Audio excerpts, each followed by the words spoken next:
जय हिंद। जैसा कि आपने अक्सर देखा होगा कि रेलवे ट्रैक के आसपास लोग सुबह सुबह घूमने के लिए निकलते हैं। हालांकि ये गलत है, पर फिर भी ऐसा कई लोग सुबह सुबह करते हैं। अब ऐसे ही गुरुवार के दिन सुबह 5 तारीख को अचानक से कुछ लोग घूमने के लिए निकले। उनकी नजर पड़ी रेलवे ट्रैक के ऊपर। अब लखनऊ में रेलवे ट्रैक के ऊपर एक लाश पड़ी हुई थी जिसका सिर धड़ से अलग हुआ था। इसके बाद लाश के पास जाकर जब देखा तो पता चला ये लाश है इंस्पेक्टर ध्यान सिंह की। इसके बाद फौरन वहां पर हड़कंप मच गया, पुलिस को इन्फॉर्म किया गया, पुलिस आई और पुलिस ने अपनी जांच शुरू कर दी। पर जिसको इसके बारे में पता चला उसके पैरों तले जमीन निकल गई, क्योंकि दारोगा साहब अपने इलाके में काफी फेमस पुलिस अधिकारी रहे थे। इस पूरी खबर के बारे में आपको बताएंगे, पर सबसे पहले आपसे अपील कि आप बड़ी संख्या में हमारे वीडियोस को देख रहे हैं पर चैनल सब्सक्राइब नहीं कर रहे। अगर आप इस वीडियो को देख रहे हैं तो फौरन चैनल को सब्सक्राइब कीजिए, बेल नोटिफिकेशन ऑन कीजिए, वीडियो को ज्यादा से ज्यादा शेयर करें और इसके साथ ही अपना कमेंट देना ना भूलें। इस पूरे केस की सच्चाई जानने के लिए वीडियो को बिल्कुल आखिर तक देखें, कतई भी स्किप ना करें। अब ये पूरा मामला समझने के लिए आपको चलना पड़ेगा उत्तर प्रदेश के लखनऊ में, जहां पर ध्यान सिंह नाम के एक इंस्पेक्टर अपनी पत्नी के साथ बड़ा ही खुशहाल जीवन व्यतीत कर रहे थे। 6 साल पहले ध्यान सिंह की शादी हुई थी और जो पत्नी थी वो भी पुलिस में ही कार्यरत थी, आरक्षी के पद पर। अब जो ध्यान सिंह है वो लखनऊ के अर्जुनगंज इलाके में किराए पर एक घर लेकर रह रहे थे। जो पड़ोसी थे वो भी उनसे खुश रहते थे, क्योंकि नेचर जो है वो काफी अच्छा था। इसके साथ ही कुछ लोग ऐसे भी होते थे कि भाई कभी कोई काम पड़ा तो ध्यान सिंह उनका छोटा मोटा काम तो यूं ही निकलवा दिया करते थे। अब तकरीबन 20 दिन पहले ध्यान सिंह लखनऊ से अपने घर माता पिता के पास गांव में मिलने के लिए गया था। पिताजी इंदल सिंह जो कि किसान हैं, मां ननकी देवी जो कि एक गृहिणी है, उनसे मिलने के लिए गया था। कुछ दिन रहा भी। अपने पिता, परिवार और दोस्तों के साथ उसने पुलिस के दौरान जो चुनौतियां नौकरी के दौरान आती हैं उनको साझा भी किया, और पुलिस में भर्ती कैसे हुआ जा सकता है इसके लिए तो वो मोटिवेशन हमेशा से बना ही हुआ था। अब ध्यान सिंह को मिलाकर कुल वो 4 भाई बहन थे, जिसमें वो सबसे बड़े थे। अब सारी जिम्मेदारियां भी ध्यान सिंह के ऊपर थी। बचपन से लेकर सबसे पहले जिम्मेदारी ध्यान सिंह के ऊपर आई, और इसके साथ ही पढ़ने में भी वो कंपैरेटिवली काफी अच्छा था, जिसकी वजह से उसने एग्जाम भी सब इंस्पेक्टरी का निकाला। 2011 बैच का सब इंस्पेक्टर बन गया। अब जो ध्यान सिंह है जैसे ही लखनऊ के लिए वापस आता है तभी उसे पता चलता है कि उसकी तो ट्रांसफर हो गई है लखनऊ से जालौन। और जो जालौन है वो लखनऊ से तकरीबन 287 किलोमीटर दूर है, यानी कि तकरीबन 4 घंटे का रास्ता है। अगर कार से जाया जाए, बस वगैरह से जाए तो 5.5 घंटे तो अक्सर लग जाया करते हैं। अब कुछ लोगों का कहना है कि ध्यान सिंह को ये फिक्र था कि पत्नी को छोड़कर, क्योंकि वो भी पुलिस में कार्यरत थी, उनको वहां पर छोड़कर मैं 290 किलोमीटर दूर ड्यूटी करने कैसे चला जाऊं। पर फिर भी ध्यान सिंह ने फैसला किया कि मैं ड्यूटी ज्वाइन करूंगा, और वर्दी पहनते वक्त जो संकल्प लिया था उस संकल्प को जरूर निभाऊंगा। उन्होंने फैसला किया कि मैं शुक्रवार के दिन जाकर अपनी नौकरी ज्वाइन करूंगा और गुरुवार को यानी एक दिन पहले मैं जालौन पहुंच जाऊंगा। अब जिस दिन उन्हें जालौन पहुंचना था उसी दिन सुबह घर से कथित तौर पर वो कहकर निकले कि मुझे शेव करवानी है और बाल कटवाने हैं, इसके लिए मैं थोड़ी देर के लिए जा रहा हूं, उसके बाद मैं जालौन के लिए रवाना हो जाऊंगा। अब घर में पत्नी भी अपने जो रोज के दिनचर्या के कामकाज है वो निपटा रही थी।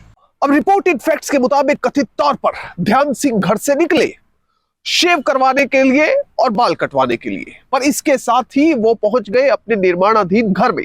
दरअसल वो एक घर का निर्माण कर रहे थे। उन्हें यह था कि बच्चे आगे, पत्नी को आगे किसी तरह की समस्या नहीं आएगी, जल्द से जल्द घर कंस्ट्रक्ट कर लिया जाए। तो वो अपने जो घर को बनवा रहे थे वहां पर पहुंचते हैं, मजदूरों से बातें करने लगते हैं और उन्हें कुछ पैसे भी देने थे, वो पैसे भी ध्यान सिंह दे देते हैं। अब इसके बाद रिपोर्टेड फैक्ट्स के मुताबिक अचानक से ध्यान सिंह के मोबाइल फोन पर एक घंटी बजती है। उस फोन को वो उठाते हैं और तभी वो टेंशन में आ जाते हैं, क्योंकि जो सामने से व्यक्ति बात कर रहा था उसके साथ उनकी बहसबाजी शुरू हो जाती है। बहसबाजी इतनी ज्यादा होती है कि ध्यान सिंह कुछ देर के लिए दूर चले जाते हैं और वहां पर जाकर लगातार फोन पर बातें करते रहते हैं। अब ध्यान सिंह फोन पर बातें करते करते वहां से तो निकल गए, इसके बाद वो घर कई घंटों तक नहीं पहुंचे। पत्नी लगातार पता करती रही, फोन करती रही तो फोन नंबर भी नहीं मिला। इसके बाद रिश्तेदारों को फोन किया, दोस्तों को फोन किया, वहां भी नहीं पता चला और फिर फाइनली वो पुलिस के पास पहुंची, इसकी पूरी जानकारी दी।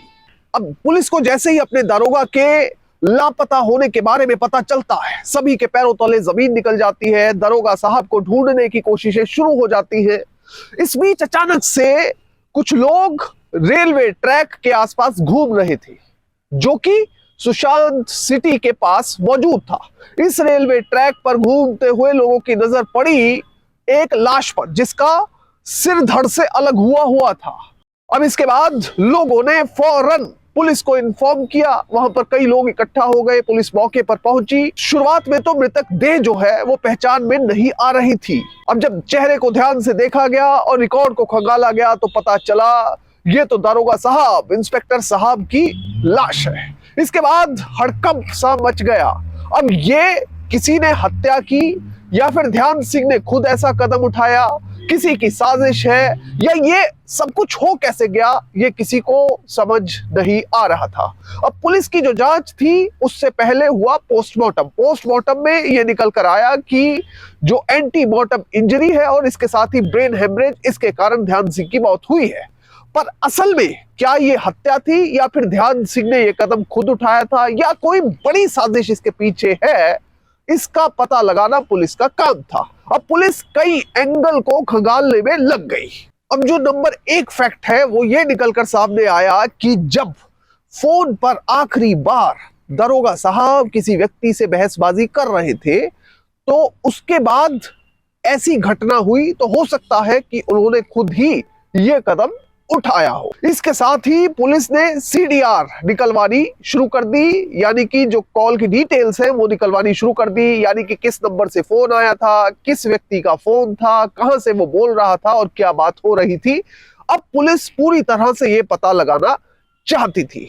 इसके साथ ही पत्नी के साथ संबंध कैसे थे, इसे लेकर भी जांच चल रही थी। पारिवारिक कोई दबाव नहीं था, इसे लेकर भी चेक किया जा रहा था कि कहीं ऐसा ना हो कि पारिवारिक किसी तरह का दबाव हो। इसके साथ ही ट्रांसफर को लेकर दुखी तो नहीं थे, ये भी कयास लग रहे थे। कुछ लोगों का ये भी कहना था कि ऐसा हो सकता है कि वो पत्नी से नाराज होकर घर से निकले हो और ऐसा कदम उठा लिया हो। पर इस बीच सबकी नजर पड़ी एक चीज पर कि ध्यान सिंह का शव रेलवे ट्रैक पर मिला, सिर धड़ से अलग मिला, पर उनके शव के पास मोबाइल नहीं मिला, जबकि वो अपने घर से मोबाइल लेकर निकले थे। अब जब ये चीज है, ये किसी बड़ी साजिश की तरफ इशारा कर रही थी। इसके बाद पुलिस अपनी इन्वेस्टिगेशन में जुट जाती है और लगातार ये पता लगाने की कोशिश करती है कि आखिरी बार ध्यान सिंह ने किससे बात की थी और क्या नौकरी के दौरान वो किसी ऐसे केस को हैंडल कर रहे थे जिसमें कि उन्हें जान से मारने की धमकी मिली हो। बहरहाल डीसीपी साउथ केशव कुमार के मुताबिक इस पूरे मामले की हर एंगल से जांच की जा रही है। उन्होंने भी इस बात को दोहराया कि ध्यान सिंह के पास उनका मोबाइल नहीं मिला है, वो कहां गया है, उस मोबाइल की आखिरी लोकेशन क्या थी, ये भी पता करने की कोशिश की जा रही है। एक थ्योरी ये भी कहती है कि ध्यान सिंह के पास मोबाइल तो था, उन्होंने आखिरी कॉल भी सुनी, जब रेलवे ट्रैक पर पहुंचे तो उनका मोबाइल कहां गायब हो गया। क्या किसी व्यक्ति से उनकी लड़ाई हुई और उस लड़ाई में वो मोबाइल चला गया और उसके बाद उस व्यक्ति ने साजिशन ध्यान सिंह को रेलवे ट्रैक पर फेंक दिया मरने के लिए, ये भी एक थ्योरी है। पर पुलिस जांच में जुट गई और पता लगाने की लगातार कोशिश कर रही है कि ध्यान सिंह के साथ आखिरी समय में क्या घटित हुआ था। पर इस पूरे मामले से हमें सीख क्या मिलती है? हमें सीख ये मिलती है कि अगर कोई भी इलाका है, देखिए आप कितने बड़े अधिकारी हो सकते हैं, कितने हुष्ट पुष्ट हो सकते हैं, फिजिकली फिट हो सकते हैं, पर कभी भी ऐसी जगह पर ना जाए जो एकांत हो सकता है कि आपके साथ कोई घटना घटित हो जाए। इसलिए प्रिकॉशन के तौर पर कभी भी एकांत या किसी शकी जगह पर ना जाए। दूसरा, अगर आपको लगता है कि आपके साथी किसी भी तरह से डिप्रेशन में है या वो किसी बात को लेकर तंग है, तो भी उसे अकेला ना छोड़ें, क्योंकि कई बार डिप्रेशन के चलते भी ऐसी घटनाएं घटित हुई है। जय हिंद।